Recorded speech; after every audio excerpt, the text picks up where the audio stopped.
Bonjour à tous, bonjour. Voilà, aujourd'hui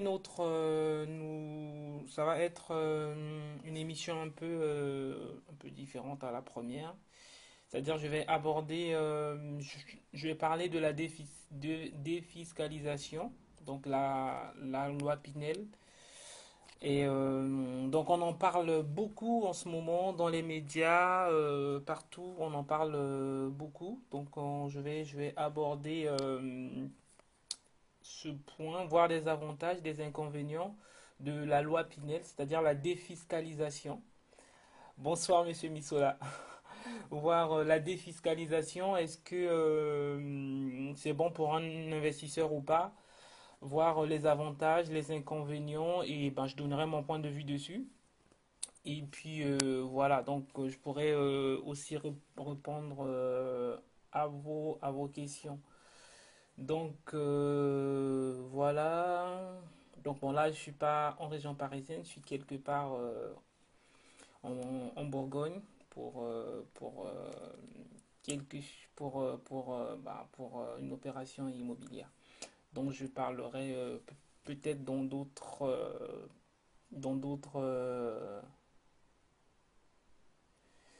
d'accord. D'accord. Donc voilà, dans d'autres émissions. C'est bien reçu, monsieur Missola. Donc voilà, notre thème d'aujourd'hui, c'est la défiscalisation avec la loi Pinel, arnaque ou véritable opportunité. Donc déjà, c'est quoi la défiscalisation? C'est quoi le principe en fait? Le principe, c'est en fait, c'est une loi créée par l'État, donc portée par Madame Pinel, qui était la ministre voilà, du logement. Donc voilà. Donc la défiscalisation, c'est une loi qui a été inventée par l'État pour pouvoir encourager des personnes à investir dans l'immobilier pour pouvoir économiser, en fait, pour pouvoir économiser, pour faire en gros l'économie d'impôts. Alors, donc cette loi stipule que vous devez donc vous présenter votre dossier, votre profil, et en fonction de profil, vous êtes éligible ou pas, mais voilà, ils ont assoupli, pardon, de telle sorte que voilà, le plus grand le maximum des personnes euh, soit éligible à cette loi. Donc, il consiste à pouvoir investir dans l'immobilier et derrière, l'État donc vous serez exempté des impôts simplement. Donc, soit vous achetez un bien immobilier et vous mettez en location. Donc, l'État fixe le prix donc, du loyer et donc, vous devez absolument louer ce logement soit sur 9 ans, soit sur 6 ans, soit sur 9 ans, soit sur 12 ans. Et pendant cette période, donc vous êtes exonéré d'un certain nombre d'impôts. Donc, soit, on va dire, 21% des impôts.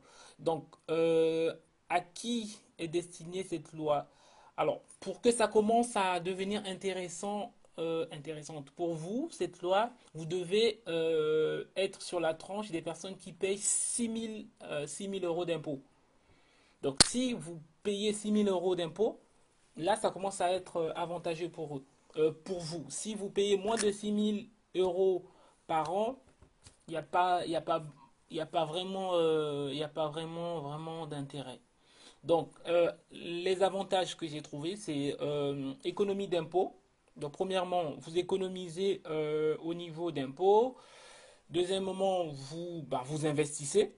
Mais voilà, pour moi, c'est pas vraiment un investissement. Je vais y arriver.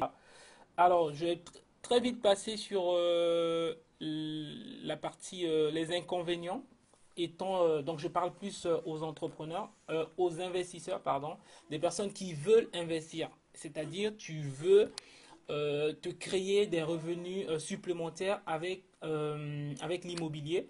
Donc, la loi Pinel, je vais lister là, je vais voir avec vous les inconvénients en fait. Les inconvénients pour ceux qui veulent vraiment être les investisseurs, oui, des investisseurs immobiliers. Premier, premier inconvénient pour moi, c'est que tu ne décides pas du lieu géographique de ton bien.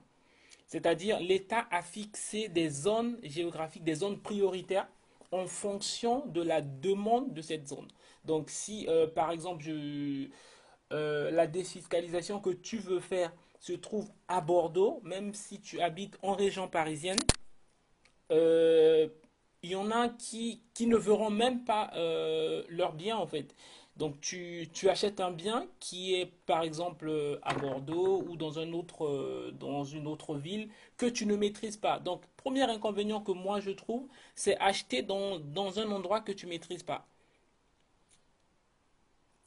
Tu achètes dans un endroit que tu ne maîtrises pas. L'inconvénient, c'est que tu ne pourras pas évaluer l'offre, la demande en fait. Est-ce que dans cette ville-là, ça se loue facilement en fait? Donc pour moi, vraiment, c'est un inconvénient. Euh, est-ce que, est-ce que deuxièmement, c'est est-ce que la ville a des perspectives? Est-ce que la ville va évoluer? Tu ne sais pas. Par exemple, si aujourd'hui je veux investir en région parisienne, je sais il y a le projet Grand Paris. Donc, entre guillemets, en 2025, bon, 2030, 2025, il y aura ce projet-là va être mis en place. Donc, il y aura l'agrandissement, entre guillemets, de Paris. Du coup, je peux prendre ce plan-là, le plan de Grand Paris, qui est déjà disponible aujourd'hui sur Internet, pour voir quelles sont des villes qui seront bien desservies et qui ne sont pas encore desservies aujourd'hui, bah, où le mètre carré est bas aujourd'hui, coûte moins cher, que je peux acheter aujourd'hui en espérant que dans 10 15 ans, que ces villes-là rentrent dans le Grand Paris. Donc c'est de ça quand je parle des perspectives, c'est de ça en fait. C'est de se projeter, ok, dans 10 15 ans, 20 ans, la ville sera dans quelle position? Et avec la défiscalisation, tu peux pas parce que voilà, tu découvres, bon, pas que tu découvres, voilà, mais les villes, les choix des villes sont assez limités. Troisième inconvénient pour moi, c'est le fait que le loyer soit plafonné. C'est-à-dire, quand tu achetais avec la défiscalisation, tu ne peux pas fixer librement ton loyer. C'est-à-dire, c'est l'État qui fixe le loyer que tu dois mettre sur ton bien. Donc, pour moi, si tu es investisseur, franchement, ça, c'est pas possible en fait. C'est pas possible parce que, ben, en général, le loyer que tu fixeras sera inférieur euh, à, à tes mensualités en fait, aux mensualités de ton crédit. Donc, du coup, ton bien ne peut pas s'autofinancer en fait. Tu peux pas pouvoir espérer autofinancer. Donc, tu vas toujours louer sous, sous le loyer que tu payes voilà, sous le loyer que tu payes. Donc tu peux pas faire au-delà. Donc ton loyer est capé, donc est plafonné. Tu peux pas faire comme tu peux pas fixer librement le loyer. Et ça c'est pas bien dans l'investissement. Tu dois avoir la possibilité de fixer librement ton loyer, donc pouvoir faire des travaux, augmenter, voilà. Et autre inconvénient, avec la loi Pinel, donc défiscalisation, tu ne peux pas louer en meublé. Il faut que tu fasses la location nue et que ça soit une location pour résidence principale. Donc tu peux pas faire aussi du saisonnier entre guillemets parce que voilà, il faut que ça soit loué et que la personne habite comme étant résidence principale. Donc voilà, autre inconvénient, c'est que le locataire qui postule à des conditions. Donc, il y a les locataires sont euh, éligibles sous conditions. Donc, en fait, les locataires doivent gagner un certain nombre de... Son salaire ne doit pas dépasser un montant. Donc, je n'ai pas le montant. Tu, donc, les locataires que tu vas avoir doivent gagner un certain montant, ne doivent pas dépasser ce montant-là, donc de salaire. Sinon, tu peux pas, sinon ils sont pas éligibles. Donc là, inconvénient aussi, bah, tu auras que des locataires qui sont entre guillemets, ben, qui sont plafonnés financièrement en fait. Donc tu ne peux pas louer en gros à n'importe qui. Tu loues donc ton locataire que tu vas mettre doit répondre aux conditions, doit être éligible en fait pour pouvoir prétendre à intégrer ou à louer ton loyer. Donc on continue. Toujours des inconvénients de la loi Pinel. Autre inconvénient, c'est que ce que j'ai trouvé, c'est que en général, c'est à la construction. Donc, c'est un immeuble et chacun a acheté par la défiscalisation. Lors de la livraison, donc si par exemple l'immeuble fait, je vais dire n'importe quoi, par exemple 300 appartements, donc lors de la livraison, il y aura 300 appartements disponibles. 300 appartements disponibles d'un coup. Donc ça veut dire que vous serez 300 propriétaires à chercher des locataires. Donc là, on aura alors la loi de l'offre et la demande, on aura beaucoup plus d'offres en fait. Du coup, comme il y a plus d'appartements, vous êtes 300 locataires, 300 propriétaires à avoir reçu la livraison de leur appartement, donc qui est défiscalisé. Donc les locataires qui viendront auront plusieurs choix. C'est-à-dire si toi tu essayes de louer un peu plus cher, c'est sûr ils partiront chez ton voisin, simplement. Voilà, ils vont choisir de prendre l'appartement de ton voisin. Donc du coup, pour moi, c'est vraiment un grand inconvénient parce que si il y a s'il y a 300 appartements d'un coup au même endroit, pour moi, c'est compliqué. C'est compliqué parce que ben, les locataires auront plus de choix. Et donc, toi, étant propriétaire, tu seras obligé de baisser ton loyer. Et ben, il faut que ton appartement, ton bien soit loué. Parce que si ton bien n'est pas loué pendant, je sais pas, 6 ou 1 an, je sais pas, tu n'as plus droit aux avantages de défiscalisation. Donc, il y a beaucoup d'inconvénients derrière. Donc, le fait que l'appartement soit, les appartements soient livrés au même moment, donc cela fait euh, l'offre beaucoup d'appartements disponibles d'un coup. Donc, forcément, voilà, au niveau location, c'est pas bien. Donc ça, il faut vraiment en être conscient. Autre point, il y en a qui disent, bah, je rentre là-dedans, je rentre dans la défiscalisation, j'économise mes impôts, donc sur les impôts, mais tu fais un effort aussi, parce que tu n'économises pas forcément, tu économises, mais tu payes. Bonsoir David. Bonsoir, alors je vois Nini. Bonsoir Goen.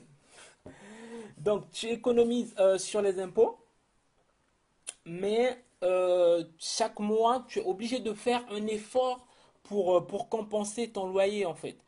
Donc pour moi je trouve que c'est pas une très bonne affaire simplement. Autre point négatif que j'ai trouvé, c'est qu'il y en a qui rentrent dans la défiscalisation en disant je rentre, je vais faire la défiscalisation et au bout de 9 mois, pardon, 9 ans, excusez-moi, 9 ans ou 12 ans, je revends le bien. D'accord? Mais ce qui se passe, c'est que dans votre immeuble, voilà, c'est construit, c'est la défiscalisation. Donc quasiment tout le monde. Et la majorité rentre dans ce style-là. Ceux qui rentrent dans la défiscalisation, en général, c'est ceux qui gagnent un peu plus, qui gagnent gros, qui payent plus d'impôts et qui veulent ne plus payer d'impôts ou baisser leur taux d'imposition. Et donc, ils rentrent là-dedans pour dire, OK, je vais économiser durant 9 ans, 12 ans et je revends. Ce qui va se passer, c'est qu'au bout de 12 ans, tout le monde va vouloir vendre. Et le problème, c'est qu'on aura le même, la- le même problème que le début. À la livraison, il y a eu beaucoup d'appartements d'un coup, donc ça fait beaucoup de... Les locataires ont plus de choix et vous n'avez pas plus, vous n'avez pas beaucoup de choix. À à la revente, 12 ans plus tard, il y aura beaucoup de locataires de propriétaires, pardon, qui voudront vendre aussi d'un coup. Alors, s'il y a beaucoup de ventes d'un coup, du coup, le prix baisse et il n'y a pas forcément les acheteurs de qualité en fait. Donc, tu risques en fait d'être perdant en fait. Donc, voilà un peu les inconvénients de la défiscalisation. Je vais récapituler pour ceux qui viennent de se connecter. Donc, je disais que la défiscalisation, on a dit, c'est pouvoir investir dans l'immobilier, donc investir entre guillemets. Pourquoi? Parce que quand on investit, on attend un profit. Dans la défiscalisation, il n'y a pas de profit. Voilà, tu es exempté d'impôts, mais pas vraiment. Bon, ça, je voulais pas le dire, mais je vais le dire. Ce qu'il faut savoir, c'est que la défiscalisation est à l'avantage du gouvernement. Pourquoi? Quand le président a été élu, il a fait campagne en disant qu'il va créer des logements. Donc en France, on a un sérieux problème de logement. Donc quand il a fait sa campagne, il a dit qu'il va créer plus de logements. Alors, ce qui se passe, c'est qu'il ne peut pas créer des logements, donc il crée la défiscalisation pour que les Français ou ceux qui sont sur le territoire français puissent puissent acheter les logements et à la fin de son mandat, il mettra ça sur son dos. En gros, l'État nous utilise pour qu'il y ait plus de logements parce que ces logements sont comptabilisés. À la fin du mandat, il dira, par exemple, pendant mes 5 ans de présidence, de la présidence, il y a eu, on va dire, 36 000 logements de créés, par exemple. Donc en fait, l'État nous fait travailler pour sa gloire en fait. Donc si tu es investisseur immobilier, la défiscalisation n'est pas à ton avantage, n'est pas à notre avantage très clairement. N'est pas à notre avantage. Ça c'est mon point de vue et ça n'engage que moi. Donc parce que quand tu investis dans l'immobilier, le but c'est que ton bien s'autofinance. C'est-à-dire que le locataire paye ton crédit, les charges et tout ce qui tourne autour. Donc que ça soit pas toi qui le fasses. Donc ça, pour moi, c'est la base. Et pour aller un peu plus loin, le but, c'est de pouvoir investir comme ça, que ben, avoir aussi des revenus supplémentaires. Ce que tu peux pas faire avec avec la défiscalisation. Donc voilà, j'ai dit l'avantage, c'est pour ceux qui gagnent, ceux qui payent plus de 6 000 € d'impôts et bon, qui peuvent déduire. Donc l'avantage, c'est l'économie d'impôts, mais il y a beaucoup d'inconvénients, plusieurs inconvénients que j'ai listés. Donc voilà, pour moi, la défiscalisation, si tu es investisseur, franchement, c'est pas une bonne chose. Et si, voilà, si tu payes plus d'impôts et que tu payes 6 000 € d'impôts, tout ça, bon, voilà, ça peut aller. Mais si vraiment tu veux investir dans l'immobilier, avoir plusieurs biens, vivre avec l'immobilier, tout simplement, hein. C'est pas une bonne chose. Donc voilà.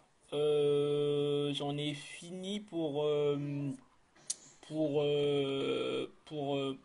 la défiscalisation. Donc, j'ai pas eu des questions. Donc, du coup, si vous avez des questions concernant la défiscalisation, vous pouvez les poser, donc les mettre en commentaire. Je vois les commentaires et puis je peux vous répondre. En tout cas, merci d'être connecté et merci d'avoir suivi cette émission. Donc, j'attends vos questions si vous avez des questions concernant la défiscalisation ou concernant autre chose sur l'investissement immobilier. J'attends des questions. Bonsoir Karine. Sois la bienvenue. Donc là, je prends les questions. J'ai parlé de la défiscalisation. Donc voilà, si tu as une question concernant l'immobilier, ben, tu peux la poser juste en bas en commentaire et je pourrai lire. De rien, Madame Anticole.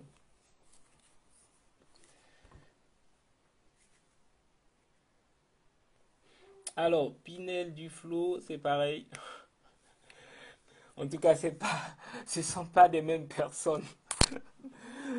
La loi Pinel, en fait, c'est l'amélioration, entre guillemets, de la loi Duflo. En fait, ils ont voulu améliorer la loi Duflo en faisant un certain nombre d'amendements. Par exemple, dans la loi du flot, tu ne pouvais pas louer l'appartement que tu achètes à un de tes descendants ou ascendants, les deux, ton enfant ou ta mère ou ton père. Par contre, dans Pinel, ils ont rajouté ça à condition que l'enfant ne soit pas sur ton foyer fiscal. C'est-à-dire que l'enfant, en gros, ait plus de 25 ans et puis que l'enfant puisse déclarer en fait ses impôts à part en fait. Donc voilà, c'est vraiment les ajouts comme ça, les amendements comme ça qu'ils ont mis en place pour pouvoir essayer de combler les manquements de la loi du flot. Voilà, j'espère avoir répondu. Donc voilà.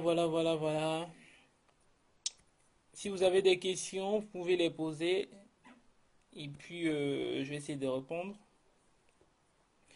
sur sur la défiscalisation ou sur autre chose, hein, sur l'immobilier et tout ça. Encore 30 secondes. Donc oui, je profite aussi. Donc comme j'ai dit, le 2 avril, je serai à Lyon pour la conférence. La formation sur Paris, là, on va ouvrir, mais on aura une formation pour le 28 mai. La formation, les inscriptions vont ouvrir très bientôt. Ça va être sur toute la journée, donc de 9h à 18h pour ceux qui veulent acheter veulent investir en 2016, donc 2016 jusqu'à la fin. On va ouvrir les inscriptions très bientôt. Donc la journée de formation aura lieu le 28 mai 2016 à Paris. Ensuite, il y aura, s'il plaît à Dieu, j'aurai une conférence à Lyon, pardon, à Toulouse le 25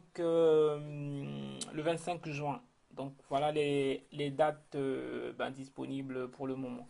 Donc voilà, je vois pas des questions. Ben, je vous remercie d'être connecté, d'avoir été connecté à cette émission. Donc là, on va pouvoir clôturer. Donc le replay il sera sur la page Facebook. Et puis voilà, en tout cas encore grand merci à vous tous et puis n'hésitez pas de me poser des questions et puis voilà, on essayera de répondre. Et là, comme j'ai dit, je suis en Bourgogne pour une grosse opération immobilière dont je parlerai dans des prochaines émissions. Donc, comme vous l'entendez, il y a ma fille qui est derrière qui est en train de faire sa fête. Donc, il y a mon épouse aussi qui est là. Je fais un gros bisou. Et voilà, là on est pour une grosse opération et voilà, j'en parlerai dans les prochaines émissions. Donc voilà, il y a mon livre aussi qui est disponible, que vous pouvez trouver sur la Fnac, hein. Le titre c'est Comment devenir investisseur immobilier en partant de zéro. Il est disponible sur fnac.com, sur Amazon, sur edilivre.com. Donc voilà, téléchargeable en ligne ou commandé. Voilà, donc voilà, dans ce livre, je parle de ma première acquisition. J'explique un peu comment ce que j'en suis arrivé dans l'immobilier. En fait, j'explique un peu les galères, comment c'était. Et puis je donne aussi les clés, comment faire pour être propriétaire immobilier en partant de zéro, investisseur immobilier en partant de zéro euro. Et voilà. Donc voilà. Donc on va clôturer là s'il n'y a pas de questions. En tout cas, donc les dates, je disais que le 2 avril, je suis en conférence à Lyon. Le 28 mai, c'est une journée de formation à Paris. Donc n'hésitez pas à vous inscrire. Ça va être du lourd pour ceux qui veulent acheter en 2016. Le 25 juin, je serai à Toulouse en conférence. Et puis d'autres dates, le Seigneur nous accordera la grâce de pouvoir en partager. Donc là, je suis en Bourgogne, comme j'ai dit, pour une grosse opération. On rentre sur Paris demain, donc je suis avec toute la famille. On rentre à Paris demain. Donc voilà, à très bientôt. Donc voilà, bye bye.